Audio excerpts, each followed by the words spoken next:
Hello friends, stock for the month of July 2023 के अंदर आपका स्वागत है। और आज की इस वीडियो को गौर से देखिएगा। जो आप स्क्रीन देख रहे हैं इसका इनडायरेक्ट रिलेशन है स्टॉक फॉर द मंथ से। आप सोच रहे हो सर इनडायरेक्ट, हम तो यही सोच रहे थे कि सर यही आपका स्टॉक फॉर द मंथ होगा। नहीं, ये केवल और केवल रेफरेंस के लिए आपको स्क्रीन शेयर की गई है। तो हम पेपर इंडस्ट्री के कुछ शेयर्स की चर्चा करेंगे। उस कड़ी के अंदर अगर हम बात करें तो जो फ्लैगशिप कंपनी है वो है सेंचुरी टेक्सटाइल्स, तो जिसका सेंचुरी का पेपर भी आता है। लेकिन सेंचुरी टेक्सटाइल जो है रियल एस्टेट और सीमेंट वाले और कपड़ा और पेपर सभी इंडस्ट्री के अंदर काम करती है। बट हम बात करेंगे प्योरली पेपर कंपनी में। तो अगर प्योरली पेपर कंपनी में बात करें तो पहले एक कंपनी हुआ करती थी जिसकी काफ़ी अच्छी प्रेजेंस थी, मैं उसकी भी बात करूंगा। बिल्ट यानी कि बलारपुर इंडस्ट्रीज लिमिटेड, उसका पेपर आता था बिल्ट। लेकिन जो बिल्ट की जो कंपनी है वो कर्ज में ख़त्म हो गई और वहाँ पर भी बहुत सारे निवेशकों का पैसा फंसा। तो ये जो बिज़नेस है ये साइक्लिकल बिजनेस होता है। तो डेट जरूर देख लीजिएगा। जो भी कंपनी आप पेपर में इन्वेस्ट करें तो बिल्ट से एक मैसेज लोगों को मिला कि भाई पेपर कंपनी में जब आप निवेश करें तो बिल्ट का बहुत अच्छी ब्रांडिंग थी, मैं आपको ये भी बताना चाहूँगा। लेकिन उसका डेट जो था बैलेंस शीट में वो उस कंपनी को खा गया। तो ये ध्यान रखिएगा, पेपर इंडस्ट्री में जब पैसा लगाते हैं तो ये बात भी आपको ध्यान रखनी चाहिए। अब मैं बात आपके साथ कर रहा हूँ, आप जैसा स्क्रीन पे देख रहे हैं जेके पेपर। तो जेके पेपर देखिएगा 75 ग्राम में, 70 ग्राम में, 80 ग्राम में सभी में कॉपियर पेपर आता है उसका। उसके बाद जीएसएम बोलते हैं उसको। तो 75 जीएसएम, 80 जीएसएम, 70 जीएसएम और सब तरीके के क्लाइंट को कैटर करते हैं। अच्छे fine quality, super fine quality, normal quality सभी बनाते हैं। और जेके जो है बॉन्ड पेपर के नाम से काफ़ी मशहूर है। जेके बॉन्ड का पेपर जो है काफ़ी पॉपुलर ब्रांड है और ऑफिसेज में बहुत यूज़ होता है। और जब लेटर हेड वगैरह बनाते हैं तो उसमें भी जनरली बॉन्ड पेपर यूज़ किया जाता है। तो वहाँ पर भी जेके बॉन्ड की एक अच्छी मार्केट है। और इसी तरीके से जेके के और बाकी प्रोडक्ट्स हैं, कैलेंडर वगैरह बनाने में यूज़ होते हैं, क्लब कार्ड के अंदर। और इसी तरीके से बाकी जो कॉपियर पेपर हैं के साथ साथ कैरी बैग के पेपर्स हैं, ये सब बनाते हैं। आइसक्रीम के कोन के बाहर का जो पेपर है, कॉपी है, ठीक है, स्पाइरल वाली जो कॉपीज़ हैं, डायरीज़ हैं, न्यू डायरीज़ हैं, वो सब पेपर बनाते हैं। तो मोस्टली पेपर सभी कंपनियां बनाती हैं, लेकिन ब्रांडिंग सबसे अच्छी जो करती है वो कंपनी वो करती है जेके पेपर। तो जेके पेपर में ये चीज़ खास थी। लेकिन जेके पेपर हमारा स्टॉक फॉर द मंथ नहीं है। हालांकि मैं आपको ये बताना चाहूँगा जेके पेपर भी एक अच्छी कंपनी है और निवेश करने लायक है। तो वहाँ पर बस एक थोड़ा सा पेच अटकता है, जो मैंने भी बिल्ट के पेपर वाली बात की कि थोड़ा सा डेट ज़्यादा है। हालांकि मैनेजेबल है, मैं ये नहीं कह रहा कि नहीं है। तो जेके पेपर भी वेल प्लेस्ड है। लेकिन बिल्ट का जो एग्जांपल मैंने अभी आपके साथ दिया बलारपुर इंडस्ट्रीज लिमिटेड का, तो वो एक जो है एक ओवरहैंग जो है रहता है पेपर इंडस्ट्री के ऊपर।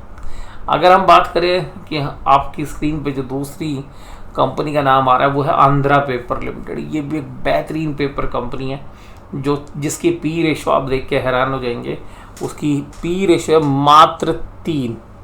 तो बहुत कम कंपनियां मिलेंगी जो 3 के पी पर मिलेंगी, यानी कि इसकी वैल्यूएशंस भी रीजनेबल है। लेकिन ध्यान रखिएगा अभी पिछले साल के मुकाबले में पेपर के प्राइस घटने लगे हैं। ये एक साइक्लिकल बिजनेस है, कमोडिटी बिजनेस की तरह ट्रीट होता है, इसीलिए इसको लो पी मिलती है। तो हो सकता है कि आपको इस साल के अंदर सेम प्राइस के ऊपर पी रेशो 5 या 5.5 के आसपास जाती हुई नजर आए, क्योंकि प्रॉफिट के ऊपर चैलेंजेस आएंगे। तो आंध्रा पेपर का शेयर क्या हमारा स्टॉक फॉर द मंथ है? नहीं, ये भी नहीं है। मैं आपके साथ ये जो स्क्रीन शेयर कर रहा हूँ ये आंध्रा पेपर की शेयर होल्डिंग पैटर्न है। जिस शेयर होल्डिंग के पैटर्न के अंदर हम देखें तो प्रमोटर 72% ओन करते हैं। क्या बेहतरीन बात है, यानी कि प्रमोटर की होल्डिंग 72% है और पब्लिक की होल्डिंग 27.69 है। लेकिन बात ये है कि ये जो पेपर कंपनी है, आंध्रा पेपर प्रोडक्ट कंपनी, ये भी लगभग 1600-1700 करोड़ के आसपास की मार्केट कैप रखती है।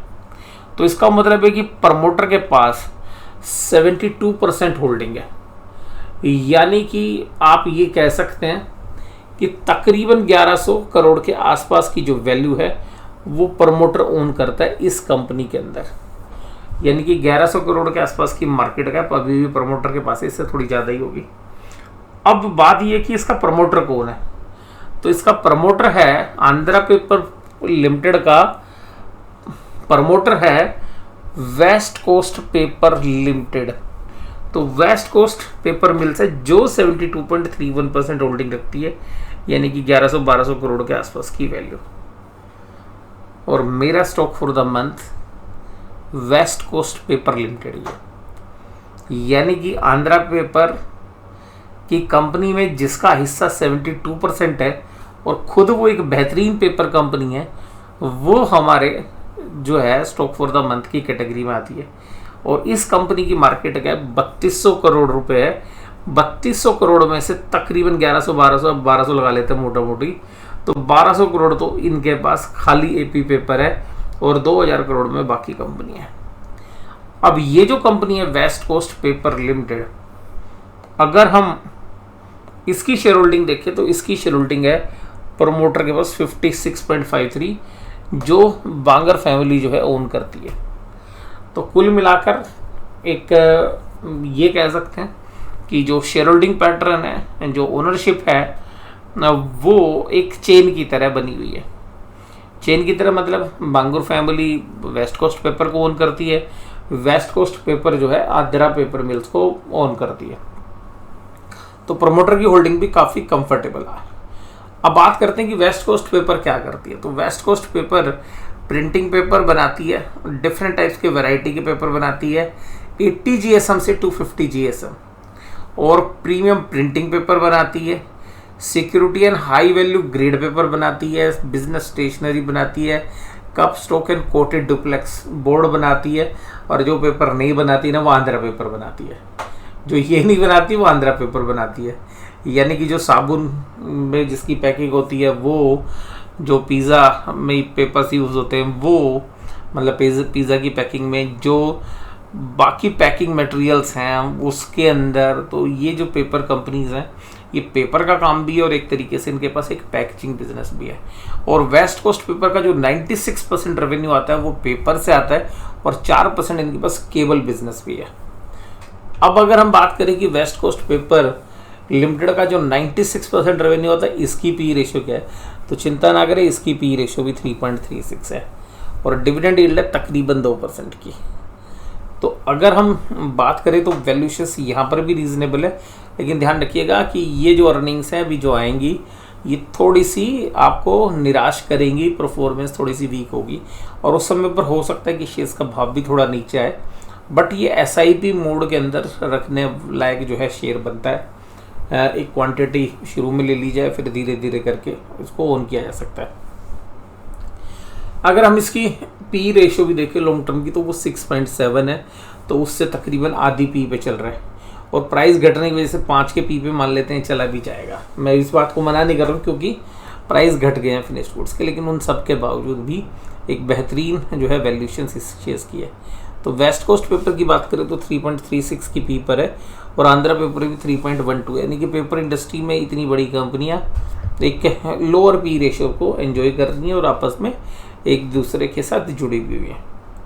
तो यहाँ पर हालांकि जो बाकी पेपर कंपनीज हैं वहाँ पर भी मुझे ज़्यादा दिक्कत है नहीं, क्योंकि मुझे वो भी ठीक लगती हैं कंपनियाँ। हो सकता है कि आगे चल के उन पर भी हम चर्चा करें, चाहे वो JK पेपर भी हो, चाहे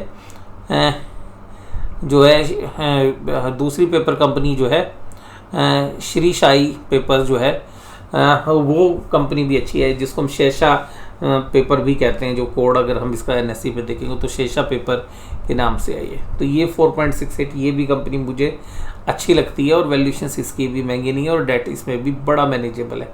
अब बात करते हैं कि यार वेस्ट कोस्ट पेपर कहीं हमें कर्जे में तो नहीं डुबो देगी, तो ये चर्चा भी हमें देखनी है। तो आइए मैं सबसे पहले वही दिखाता हूँ आपको बैलेंस शीट। ये है इनकी खुद की रिजर्व, सरप्लस और कैपिटल तकरीबन 2600 करोड़ के आसपास की अपनी कैपिटल है और प्रॉफिट्स है, और मात्र 231 करोड़ की बोरिंग्स हैं। तो उधारी कोई नहीं है, उधारी बहुत ही मामूली सी है, मैनेजेबल है। अब बात करते हैं कि कंपनी कितनी सेल करती है क्वार्टर में। तकरीबन 1200-1300 करोड़ के आसपास की सेल करती है, 300 करोड़ के आसपास के प्रॉफिट कमाती है। बट ध्यान रखिएगा अभी नहीं आएंगे 300 करोड़। अब मैं उम्मीद कर रहा हूँ कि 220-230 करोड़ के आसपास आएगी। और ध्यान रखिएगा ये एक साइक्लिकल बिजनेस है।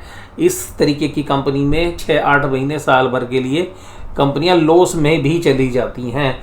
इसीलिए ये कंपनियां 3-4 के पी पर मिलती हैं। ये बात आपने ध्यान रखनी है। कभी कभी साइकिल उल्टी फंस जाती है तो आपको शेयर्स लंबे समय तक रखना पड़ जाता है, यानी कि साल 1.5 साल। लेकिन उसके बाद जब ये रिटर्न्स देते हैं तो तब पूरी जो है, जो भी उनकी नॉन परफॉर्मिंग पीरियड्स की जो नॉन परफॉर्मेंस रही होती है उसको भी ये पूरा कर देते हैं जब ये चलने पर आते हैं।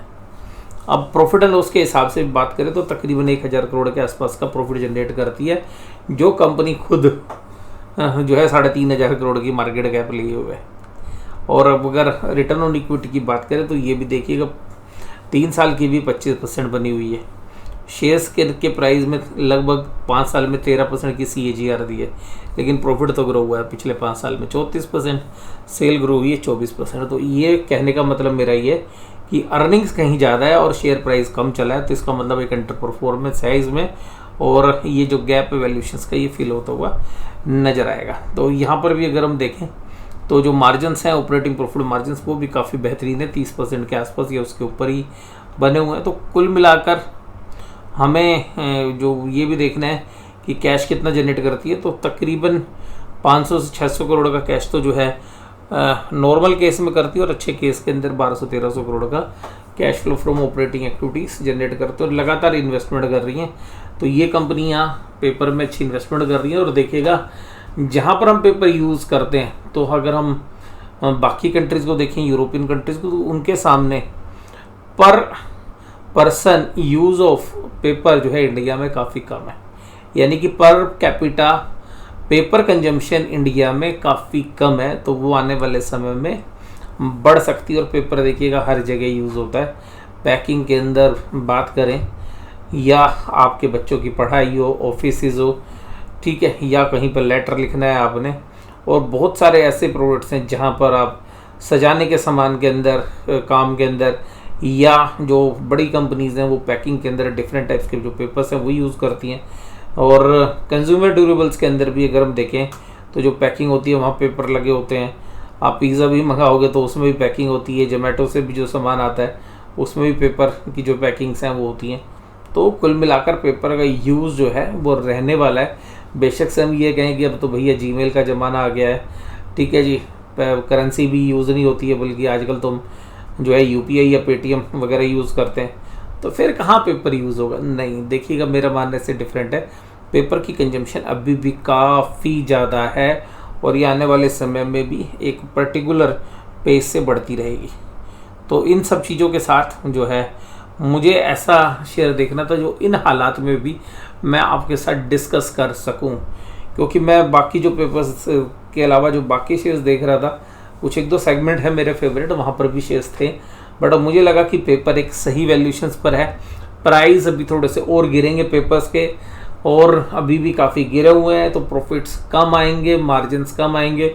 हो सकता है कि साल के अंत होने पर या अगले साल तक 1-2 क्वार्टर ये लॉस भी रिपोर्ट कर दें। बट देखिएगा इस तरीके की कंपनियां जब खराब भाव हो तब एक्यूमुलेट करने का मौका बनता है, और हो सकता है कि ये शेयर 450 रुपये के आसपास भी है। बट बेटर चॉइस यही होती है कि जो करंट भाव है उस पर कुछ शेयर्स ले लिए जाएं, और जैसे जैसे नीचे आए तो वहाँ पर इन्वेस्टमेंट के एंगल से एवरेज की जा सकती है। ये इन्वेस्टिंग टाइप ऑफ शेयर्स है, लेकिन कभी ट्रेडिंग के मौके मिलेंगे तो वो भी मैं बताऊँगा आपको। बट मुझे लगता है कि यहाँ पर इन्वेस्टमेंट के मौके 450 या उसके नीचे के भाव जाते हैं, तो ट्रेड के लिए भी जो है शॉर्ट टर्म के ट्रेड के लिए, मतलब 2 से 3 महीने के लिए वहाँ पे एक्यूमुलेट किया जा सकता है। बट बेटर चॉइस मेरी जो है इस तरीके के शेयर्स में इन्वेस्टमेंट ही रहती है बजाय कि ट्रेड करने की, क्योंकि वॉल्यूम्स बहुत कम होता है। और देखिएगा अगर आप खरीदने का इसको प्लान बना रहे हैं तो पहले अपने फाइनेंशियल एडवाइजर सलाह लीजिए, उसके बाद निवेश करिए। और दूसरी बात क्या है कि छोटे छोटे वॉल्यूम्स में आप इसको खरीदेंगे तो आपको सही भाव मिलेगा, क्योंकि अगर आप बड़ा ऑर्डर डाल देंगे तो ये शेयर्स कम लिक्विडिटी वाला शेयर्स है, और कम लिक्विडिटी वाले शेयर्स में क्या होता है कि जो सेलर है वो प्राइस अपना ऊपर की तरफ शिफ्ट कर देता है। तो होता है क्या कि जो आपने कमाई करनी है वही आप ख़रीदने के समय पर महंगा ले लेते हैं, तो वो गलती आपको नहीं करनी है। तो बस आज की इस चर्चा में बस केवल इतना ही। आपको ये वीडियो कैसी लगी ज़रूर से ज़रूर कमेंट बॉक्स में बताइएगा।